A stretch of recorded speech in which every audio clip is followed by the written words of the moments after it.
ازيكم يا حبايبي؟ وحشتوني واهلا بيكم في فيديو جديد. يلا بينا نعمل اسرع واسهل واحلى حاجة حلوة بمكونين اتنين بس. هتحضري من كوبايتين لتلاتة دقيق وكيس خميرة فورية، وتعالي اقولك هنعمل ايه مع بعض. بس يلا فرحوني بلايك وكومنت واشتراك لو لسه ما اشتركتيش، واهم حاجة تفعلوا الجرس يا بنات. اول حاجه هنبدا بيها البركه والسنه بتاعه الاكل. نحط شويه ملح، رشه ملح بسيطه، وهتنزلي بتاع كوبايه ونص كده ميه، وتحطي عليها بيكو الخميره الفوريه. لو عايزه خميره اللي هي العاديه براحتك. هتحطي بقى من كوبايتين لثلاث كوبايات دقيق، بس بالتدريج. الكيس ده كان مقدار كوبايتين او ثلاثه، فعشان كده معيرناش يعني.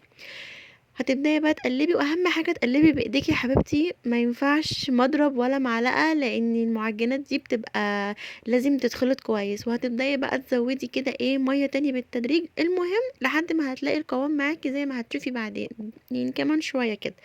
هتفضلي بقى تقلبي تقلبي تقلبي كويس لحد ما المكونات دي كلها كده تتخلط مع بعض. وقد رشة الملح هنحط كمان رشة سكر صغيرة عشان طعم العجين يتظبط. هنفضل نقلب بقى كويس، اهم حاجه نقلب زي ما انتوا شايفين كده. عايزه اقول لكم بقى ان انتوا تفاعلكم قل معايا، وكمان اشتراكاتكم قلت. وبصراحه دي حاجه مزعلاني قوي، لان انا بتعب وبحاول ان انا اعمل لكم فيديوهات كتير، وان انا اعمل لكم حاجات مختلفه، وان انا افيدكم، وان انا اظهر دايما معاكم. فيا ريت يا بنات بقى لو تعوضوني ان انتوا كده تتفرجوا، وان انتوا تعملوا لايكات وكومنتات، وان انتوا تخلوا كده عائلتنا تكبر مش تقل. فاتمنى بقى ان الفيديو ده يختلف كده، لان كل حاجة بتختلف بيكم بصراحة. القوام بقى هنسيبه كده زي ما انتوا شايفين لحد ما يبقى يوصل، اللي هو يبقى العجينة كده ملزقة في ايديكي، العجينة ما تكونش ماسكة نفسها خالص. تمام. اهم حاجة بقى ان احنا نغطي العجينة ونلفها كويس. يعني هاتي كده تلات اربع خمس حاجات تقال وحطيهم فوق الصينية عشان تتخمر كويس وتبقى حلوة معاكي.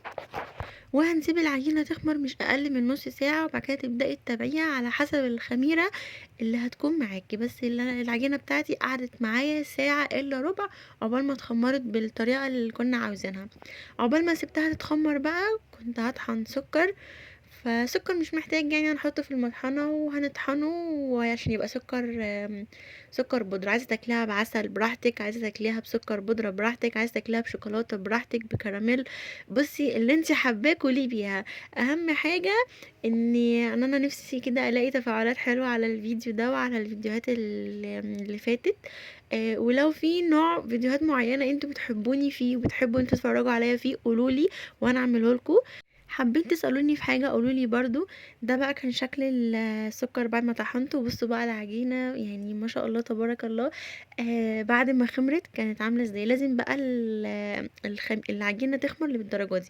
الكوباية وشوية المية دول هتشوفوا دلوقتي يعني هنعمل بيهم ايه.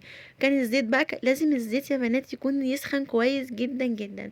هتبدأوا بقى بإيديكوا كده الجميلة تغسلوها غسلة حلوة، وتبدأوا بقى ان انتوا تاخدوا كده العجينة بمعلقة صغيرة، وتاخدوا من العجينة وتحطوا في الطاسة. وما بين كل مرتين كده تلاتة هتاخدوا المعلقة تحطوها في كوباية المية دي عشان تنضفوها من العجينة، فلما تيجي تاخدوا مرة كمان من العجينة ما تلزقش في المعلقة. ممكن لو مش حابين طريقة الايد دي تجيبوا كيس صغير وتفضوا فيه عجينة وتفتحوا منه، يعني فتحة صغيرة جدا جدا وتنزلوا بيها. بس بصراحة يعني الطريقة دي بتريحنا واحنا بنحبها، وكده كده يعني احنا اللي هناكل من ايدينا يعني. فطالما غاسله ايديكي كويس يعني النفس الحلوه تخش الجنه يا بنات. هنفضل بقى نقلب نقلب نقلب كويس ونسيبها بقى تتحمر. على فكره يا بنات لو حابين تحطوا شويه نشا على العجينه حطوا، بس هيخليها ناشفه شويه، احنا بنحبها طريه. وده بقى كان شكلها بعد ما طلعت من الطاسه. بصوا لونها ذهبي ازاي وهشه كده من بره، ومن جوه طريه. النشا بتخليها من جوه كمان مقرمشه كده شويه. فانتم متخيلين بقى مكونين اتنين سهلين كده في البيت، شويه دقيق مع شويه خميره، طلعوا لنا حاجه حلوه سهله كده في البيت. والسكر عندنا تطحنيه وهتلاقي عندك احلى حاجه حلوه. ما تكسلوش، ويلا بقى قوموا اعملوا كده حاجه حلوه تاكلوها، ودلعوا نفسكم كده ودلعوا على اللي موجودين في البيت. ويا رب بقى يكون الفيديو خفيف كده ولطيف وحلو كده على قلبكم.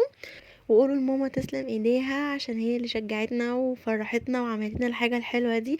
احنا عندنا بنسميها زرابيا، وفي ناس بتقول بقلاوه. قولوا لي بقى انتوا عندكم اسمها ايه، وانا الفيديو بتاعي خلص، اشوفكم على خير في فيديو جديد. باي باي.